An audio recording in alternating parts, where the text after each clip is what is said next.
Build in Hawaii, and he was going to jump on here and introduce our guest speaker today, but it doesn't look like he's in here yet, so we will just go after it here. But he's at Build Hawaii with Chris Okamura, and they're getting ready to have an amazing event there.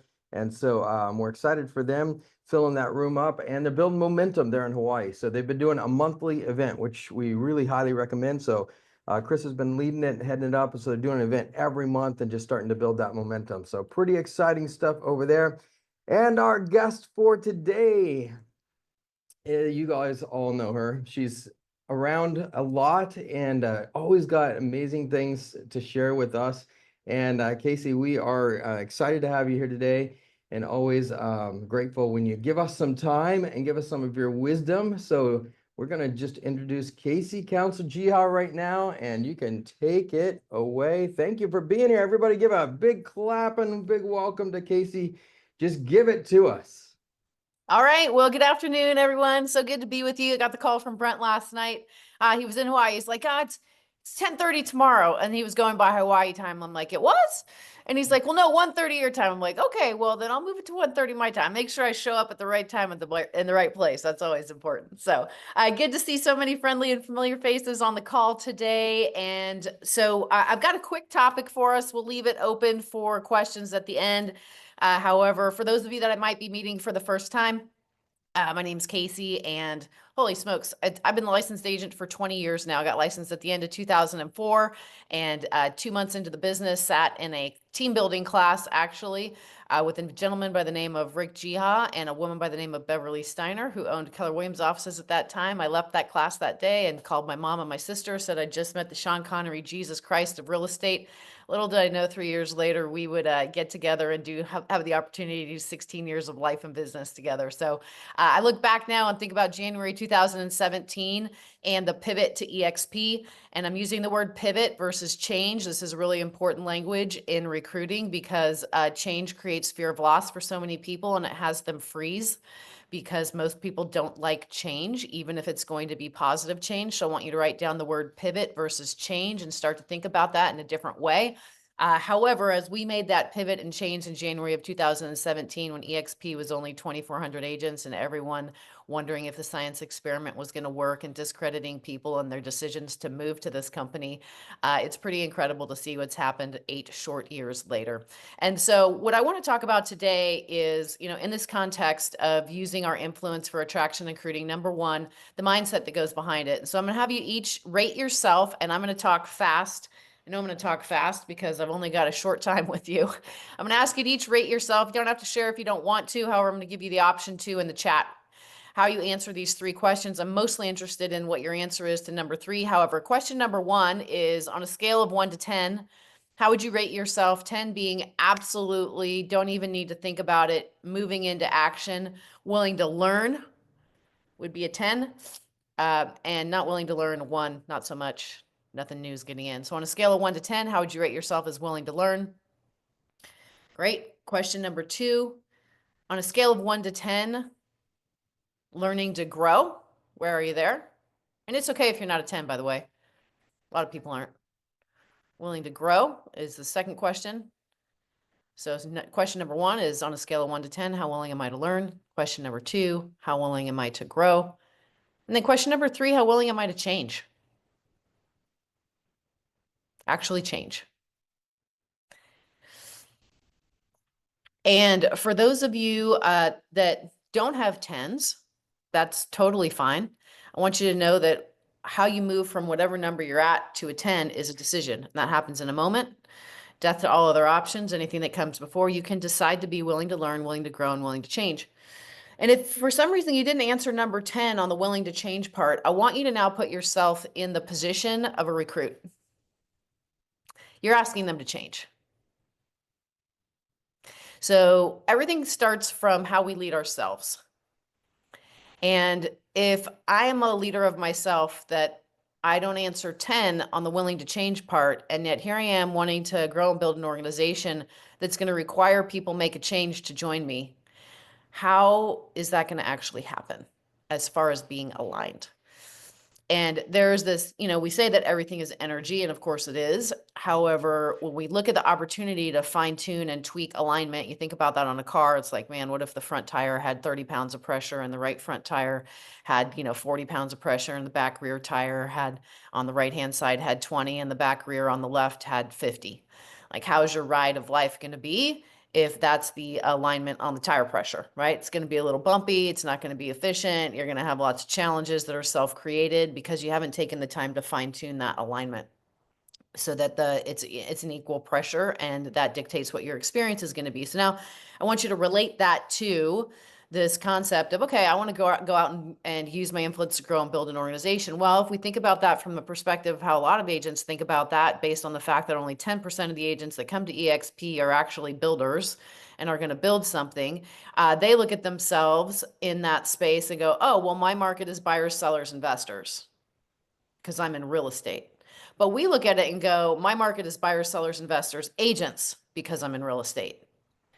And those all fit into one category, not two categories. It's how are we going to serve the people that are in front of us? And so when we look at this agent category of how am I going to serve an agent that's in front of me? How am I going to influence an agent that's in front of me? How am I going to bring value to an agent that's in front of me? Well, it's really important to do that internal check on how willing am I to learn, grow, and change myself. More importantly, how am I demonstrating that in what I get up and do every day, whether that's through your personal routines and habits, whether that's through the mindset that you have, whether that's through how you regulate your attitude, whatever that is. And I'm asking myself that all the time. What's the future version of Casey look like? What's Casey 5.0 look like? I'm going to be 50 next month. So I'm like, okay, that's Casey 5.0. And then next year will be Casey 5.1. And what's that version of Casey look like? And what else is there for me to grow and to change and to learn that I don't yet know, that I haven't yet changed? So that's the foundation of where I want to start the conversation today and bring awareness to, as each of you are out using, and me included, using my influence now with other agents in an agent community. For me to be most effective, like a hot knife through butter, it requires me intentionally putting myself in a space of being willing to learn, grow, and change. And once I regulate that and get that as my foundation, and now I go out into the world and I'm going to interact and engage with people, then it creates a totally different come from when I've got that foundation in place versus, yeah, I'm not changing anything today. And willing to grow, yeah, I need a break from growing because it's the breakdown, breakthrough. I'm tired of the breakdown piece and the growth piece, the consistency, whatever. We all go through it, right? So as we build on this foundation, now we take that to the next level. And so the piece that I really want to hone in today is a strategy piece and a technique piece that I believe the majority of people miss just because you don't have a background in direct sales. I'm going to say that again. It's a strategy piece that the majority of people miss because you do not have a background in direct sales. So I spent I started my business in direct sales at the end of 2007, been with one company since then. And for 13 years, I was out of real estate production as of January of 2009. And all the way up until 2020, that's what I did full time before coming to work with Rick on the EXP front of things. Still have that business. I'll be in Spain next month as a keynote speaker for the annual Success Summit that happens for the Western European region.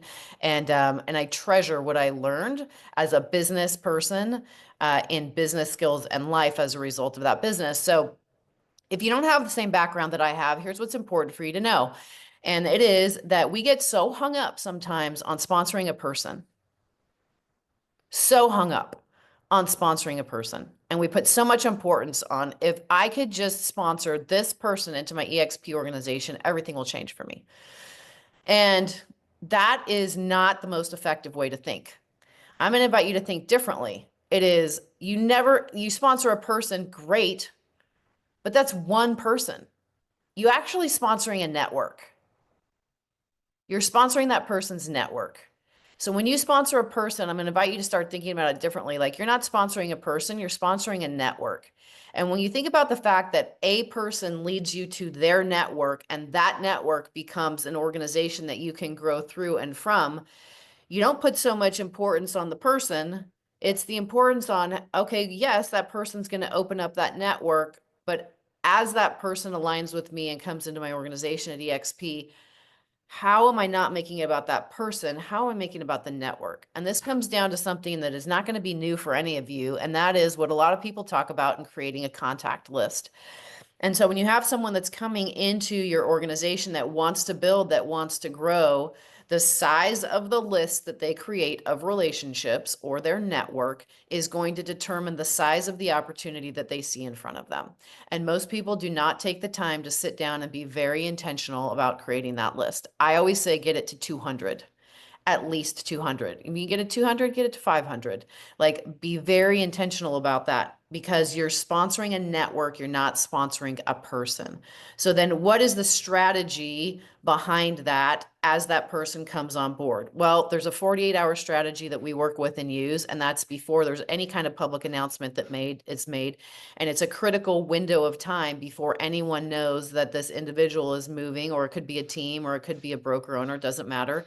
They're making that move. And in that 48-hour window of time, as right before the license gets transferred, it's a critical window of influence for that agent that is going to be newly joining the organization, to have that list in place and go, okay, who are my top 20? Who are my top 50 most influential people that I want to be in business with? And give them the courtesy of a phone call that says, hey, I wanted you to hear it from me. I didn't want you to see it on social media. I didn't want you to hear it from someone else, based on the relationship that we have, based on, us being colleagues, based on us being friends, whatever there is to edify that relationship. I wanted to take the time to pick up the phone and have you hear it from me, not somewhere else. And what that conversation does in that 48-hour window before the license gets moved is it gives that agent that's coming to EXP the opportunity to, in a no pressure, full energy way, share, I'm making a pivot. And it's a really big pivot based on, this many years in the business. And here's why. The most important piece is the why. It's the opportunity to share the vision that they have moving forward and what they're going to create. Most people are not out there sharing what their vision is. And so there's not a place for other people to see themselves being a part of it. And so in this critical window of time, to have an agent that is making that move, take the time to invest in those relationships as a result of the respect and care that they have for that relationship. I wanted you to hear it from me, share what the vision is. If you're open to having a conversation about how you could see yourself in that vision, benefit from it, or, be able to take what you're doing to an even different level, I'd be honored to have the conversation with you. And it is a quick conversation that creates an opening for someone to go, oh, that'd be interesting. Yeah, I want to talk more. It's not this sit on the phone for an hour and have the conversation right then and there. It's that 48 hours of time beforehand. So in that transition piece, you've got this opportunity that once it's gone, it's gone. Because once it hits social and everybody knows about it and it's talking about it, you can't pick up the phone and say, hey, I wanted you to hear it from me, because it's already out there and it's already public.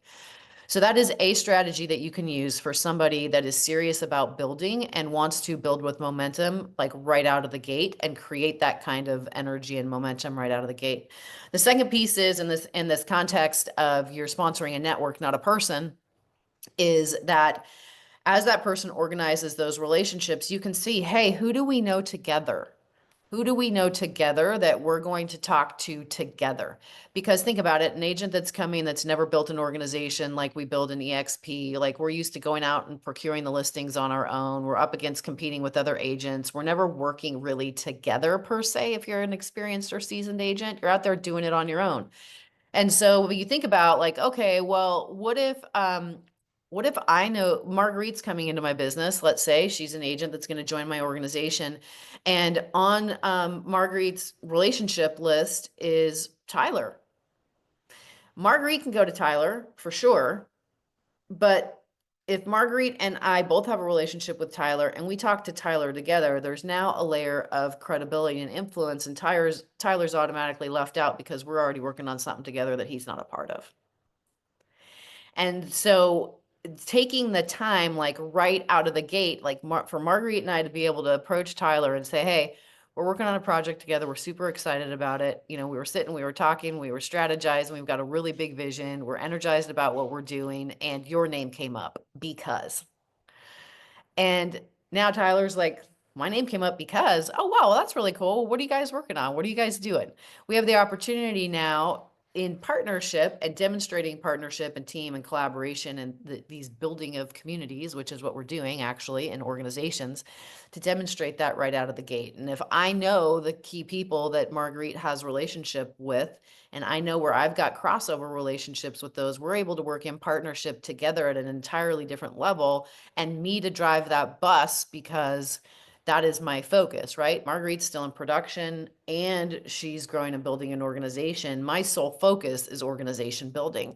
So I am the driver behind that. And again, I've sponsored Marguerite, but it's not on Marguerite. It's now who's Marguerite's network, that we have a shared network that we can grow and build together immediately out of the gate. So these are some strategies and ways of working that change the game of how you can grow, build, duplicate, and multiply and scale an organization right out of the gate, just by doing a couple of key things that most people don't take the time to actually do or make sure that gets done for someone that says that they want to build. Number one, we work on the foundation of, am I willing to learn, grow, and change? Got to be at a 10. In the language that we're using for people that we're talking to as far as agents, it's about a pivot, right? Okay, what if we did this pivot in your business? And what could that mean for you a year from now, 3 years from now, 5 years from now, right? I always say my job, my perspective, that my role as a leader is number one, to be a dealer in hope. Next year's got to be better than this year. 3 years from now, I've got to be better than a year from now. 5 years from now has got to be better than that. Like, I've got to be the dealer in hope, but it can't just be hope dope. It's got to be actual hope that's real, that there is a brighter future ahead. Number two, the reason it's real is because of the opportunities and the doors that I can open for that person. And then number three, because I've got a proven business system that I can walk them through, that they can grow, create on their own, in business for themselves, but not in business by themselves, to make that a reality. And so when you think about leadership from that perspective, and how you're going to go out and influence people, you get yourself in place first. You realize you're sponsoring a network, not an individual. And then you've got a strategy that's that 48-hour strategy for your builder, and how you have like organized those relationships and those contacts. Think about it. If they have 200 relationships, you don't want to do what most people do, which is talk to the ones that are the low hanging fruit when they're excited and have the most energy out of the gate, because that's what people do. It's like, oh, well, who do I feel like I have the most influence over? And I'll talk to that person first. No, if you've got somebody, I just always say it's like a stick of dynamite that lights. Maybe you've got 30, 60 days with that person, they get overwhelmed with life and something happens, and now your access to their network starts to close because of whatever reason. You've got that 30, 45-day window of time to have access open to that network, to be able to work with that person is critical. And what you want access to is the most credible, influential relationships that they have, and the ability for them to bring you in that space of partnership and trust into those conversations with those relationships. So that has been a lot of information, and I know it was delivered in fire hose fashion. Fortunately, this is recorded, but I'm going to stop and create a space for questions, comments, aha, and dialogue in the remaining time that we have together about the concepts that we talked about so far today. I need to Margaret. send this again. Yeah, I love it. Thank you. You're welcome. I had a question, Casey. Like, I've been here 9 years now, so right around the same time you guys came in. And I think sometimes you get a little stuck, and so that's why I put like 7s on all mine. And so, what is your best advice to go beyond that? I mean, I understand it's a decision. I guess I'm trying to figure out what is the best route to take to push myself. I know no one else can push me, to push myself to get beyond those. Yeah, No. well, tell me what the stuck is. I would probably say overwhelm and lack of focus. If I were advising me, I would say I'm not focused. I'm still in production. So, I'm still producing. I'm trying to do all these different things. And I guess that's probably, in my opinion, probably lack of focus. And just because I'm not focused, I get overwhelmed. And then I get overwhelmed and then I do nothing. Okay. And is that self-sabotage, avoidance, or just a habit? Probably all of the above. Oh, look at you. You're such a high overachiever, Marguerite. I love that about you. Okay, so here's one thing that you can pivot immediately. And here's my, so you're still in production, right? Yeah. And the question for you, is there ever an open house that you would hold or have an agent on your sales team hold that you don't have a system or process to capture the contact information and build relationship with potential prospects that walk through that open house? No, I have that in place. Okay. How about on a broker tour? Same. So you're capturing the information of the agents that come through and you have a systematic Oh, way, the a agent. system. Yep. Okay, no, I'm not. Okay, so there's a gap that immediately you can change. So if you look at yourself as a real estate agent and who you can service is buyers, sellers, investors, and agents, you have the buyer, seller, investor system in place for all of that front facing opportunity where you've got those people coming to you and you've got a gap on the front facing opportunity of agents that are walking through your door. That's true, because I wrote that down when you said those four, because I didn't really add the agent to those four. Yeah, so that immediately changes that. It's not one additional thing you're doing. It is doing what you're already doing with these other three and having a system and process in place. And maybe you have a conversation with someone that comes through that day on a broker tour that is a great conversation. And it's something as simple as, or somebody that writes an offer on one of your listings and, or that's bringing the buyer on them. And it's something as simple as just saying, hey, listen, I enjoy working with you. Would you be open to a conversation on how we could partner more closely together moving forward? It's that easy, right? And so it isn't one more thing. It isn't a whole, I got to go do this on top of it. It is doing what you're already doing and just not leaving this piece out. So, I mean, Kim Renshaw, she's an agent in our organization on the Central Coast. And we were having this conversation and she works land listings a lot. I said, when's the last brokers open that you had? And, she told me, I said, how many agents came through? She said, oh, close to 60. And I said, great. What was the system and process you had to, capture all of their information and then have them just like you would on a lead follow-up after they walk through your door, if they're a potential buyer or seller, what's that system you have in place? She goes, okay, 60 missed opportunities. 60 missed opportunities. So leverage the places that you're already at and make it one business instead of two businesses. And it is one place that you're serving and it's into the real estate community in one of those four areas. Love it. Thank you.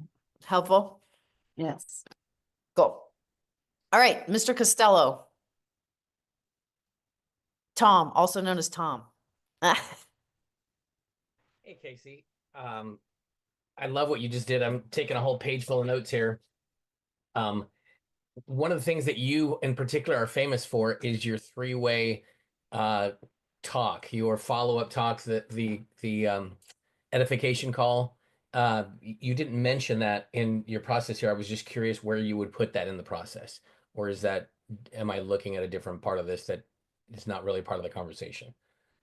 So third-party validation is a lever for upgrading somebody that is in an exposure process. The exposure process hasn't happened yet in the conversation that we're in. So that's a tool that comes as the exposure process is happening. And it could also be something that you use right out of the gate in the example that I was using about Marguerite and Tyler. If I'm going to get in and help build and work with Marguerite right out of the gate where we have a shared circle of influence, I may be at her office and we may be making those calls together. In the context, that's a third party validation of sorts right out of the gate. If I'm driving that conversation saying, Tyler, Marguerite and I were sitting here, we're working on something really fun and your name came up. That totally makes sense because as I was listening to you talk and you said you're not sponsoring an individual, you're sponsoring their network, which seems that I hate to use the term upline, but if you and I are working together and I'm new, it seems like your first goal is to not get my list, but just start digging into my list with me so that you build the relationships with me as we're talking about, as you just said, Tom and I are working on this great project. Your name came up. Would love to chat with you about it. Are you open? Are you opposed to a conversation, cup of coffee, Yeah. whatever? Just to get, to establish the relationship, build the rapport, and see if there's an interest to have a conversation. Yep. And then I'm also modeling the behavior, right? So, I remember I did this, there was a gal, oh my goodness, it's so funny. So she didn't want me on the calls with her. And I'm like, Why? okay, that's cool. She was nervous, because she wanted to be the person that she was a high D. And she was also outside of her comfort zone, and she didn't want me on the calls. I said, that's fine. So I knew when she was making calls, so I made myself available to stand by on text because I know she was going to be texting me, and I wanted to be able to support her via text while she was on the phone floundering her way through things. And so, Well, good she, strategy. no, it was good. It worked out, right? It's just like, you just got to meet people where they're at and then work with them based on where they'll let you work with them. And so she'd reached out to an agent, that she knew that had already looked at EXP. And I said, great, so I'm texting her. I'm like, how long ago was it? And she said, oh, it was like a year and a half. I'm like, oh my gosh, there's so many things that are new and different since that year and a half. I said, okay. So my text back to her was, hey, listen, she shared her story about why she's here. She's been in the business 24 years, looked up and realized during COVID, she had 0 retirement. Frederick Gia, she's been watching just thrive and the people around him thrive. They finally had a conversation. It's why she made the pivot, so that tomorrow is going to be better today and she can have a future. And she just asked the woman for support. I said, ask her for help.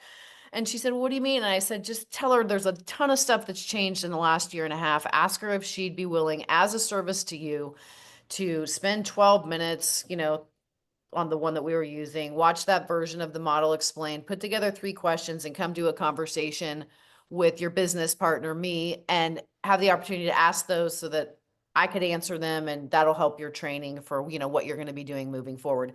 And the woman did that. And, so I said at the beginning, I'm like, here, listen, I'm not here to recruit EXP. I know you're supporting so-and-so with their training. I appreciate your help and your time. What were the questions? We went through and answered them. It allowed me to plant a seed at the end of it because she had over 2,000 agent relationships from what she'd done before she went into real estate. And I just said, hey, here's what it could look like. And if you're ever open to a conversation about it, like, this is your gal. And so it doesn't, like, what happened for the new person that we had sponsored is her belief went through the roof because of that experience, because I was in the trenches guiding that conversation, working it with her, where she didn't have the confidence or the certainty or the clarity, but I do. So the point of this conversation is, if you want to work, grow, build, and scale quickly, you've got to be able to create partnership and trust. You got to demonstrate that by your level of credibility and willing to roll up your sleeves and get in the trenches. And how do you do that? You do that where you can get in and work like a hot knife through butter, which is going to be a shared circle of influence if you've got someone that has made a list of what those relationships are. And it's okay if there's not a shared circle of influence. You can still do it in a way that I did it with her. But it makes all of the difference, because what you want is as soon as someone is like here, it is the energy, like the excitement, the natural place for it to go is down, not up. And so you've got to, like, from my perspective, put yourself in a position to build belief. Oh my goodness, I made a good decision. Oh my goodness, I'm so happy I'm a business with Casey. Oh my goodness. Okay, I don't need to know it all because she does, and she's going to be here working with me, and we can build and grow this thing together. In the times that I want to do that, I've got a partner that's going to do that with me. So it's it's always an opportunity to level up, to skill up, and to lead by example. Yeah, I've got a question. Thank you. That 48 hours, I think, was just amazing, because that's a paradigm shift. I didn't really think about, the idea that you're getting a hold of their network. You have access to their network, and you're building a community. And that first, it's almost like rescuing someone first 48 hours. But I was wondering, I know there's a lot of ways to skin the cat in terms of, like, some people are going to do social media and hit it that way. But if it was the old school of, I'm just wondering, if I did 14 full presentations a month, like where they get an introduction, they see a video, they meet with a team member, a full presentation. Do you think 14 of those, how many months do you think it would take to get 10 grand, to get to 10 grand a month? Just, is there a rough way of figuring, like would that take like 2.5 years? You could get to 10 grand a month doing 14 presentations a month. Do you think that's realistic? I would say that there's not a truthful answer to that question other than go do it and see what your results are. Here's the things that you have no control over. You have no control of the quality of the prospect. You have no control of the timing of the prospect. You have no control over the level of skills and certainty of the person that's doing those 14 or who they're putting them in front of. You have no control of how many upgrades are actually happening to keep that process going and make sure that that person gets upgraded. And because of all of those unknowns, it's impossible to say that any number of anything is going to get you to 10 grand a month. So my invitation would be, go run your own case study and see. And then you can speak from whatever your experience was, but those are always going to be the unknowns. So I don't make any kind of if A plus B equals C until that's going to be different for every person, just like the number of listing presentations you've got to go on to be able to secure a listing. It's going to be so individual. There's part of it that's left up to the system, but then so much of it that's not actually. Great question though. No, thank you. Sorry for the disappointing answer. I know that's not what you No, wanted to hear. that's all right. When you said learn, grow, and change, I feel like I'm really giving a 10 on learning and growing and being willing to change. I put a 5 in there because, I obviously haven't arrived. But what are you noticing overall in your team of, let's say on that area of change, what would be the biggest thing? Just what are you seeing needs to change? People's willingness to change themselves is always the number one thing to change. And that is an entirely personal journey that has a different timing for everyone, if at all. And so, and my perspective on that is the only person whose change behavior I can actually control and influence is my own. So I go demonstrate what it looks like for people, and that's what I can do. And keep inviting them into, if there was something for you to change, what would it be? Like Marguerite, we dialed in what Marguerite's was. She had a gap in, like, she's looking at it like sales business and building an organization. She's looking at it like two different things, which is why she didn't have a system and process for the agent side of things, right? Okay, well, could she quickly change that? She absolutely can quickly change that. Will she? I believe she will. But you never know until it actually happens, right? So it is. Yeah, absolutely. And it's being okay, am I going to be the person that is just like, hey, here's the honest conversation. What you do with it's up to you. Absolutely no judgment. Everybody does things in their own time. But my responsibility, like my sponsor told me this when I started my direct sales career so many years ago, there's only one person you ever need to recruit, and it's yourself. And if you're recruited, the rest of the world will eventually come with you. But if you're not, no one will. So you just got to make sure that every day you're at a 10 on those things as you go out into your life, into your world, and everything else, like who the people are going to be will show up over time. And then they're going to come and they're going to go. And then you're going to have the ones that stay. And then they're going to get better and better over time because you're going to get better and better over time. And that's what everybody's signed up for. And oh, by the way, it's going to be a 5, 7, 10-year process. Not a 1 or 2 year. So, Yeah, all right. what I'm hearing is be the person you want to recruit. But anyway, thanks. Yeah, and continue to upgrade that person. All right, I know we are 4 minutes past the top of the hour. I have gone overtime, so I want to acknowledge that. Thank you all for being here and the opportunity to be with you today. Make it a great rest of your day, and we'll see you soon. Just for everybody that might be staying on for the sales call, Brent was not able to get the person he was thinking, so we're just going to punt that to next week. So next week, we will see you right here. Same time, same place, and wish Hawaii an amazing build. If you know Chris Okamar, shoot him a text, or any of the Hawaii people over there, shoot him a text and let him know you're rooting for him. Talk to you next week, everybody.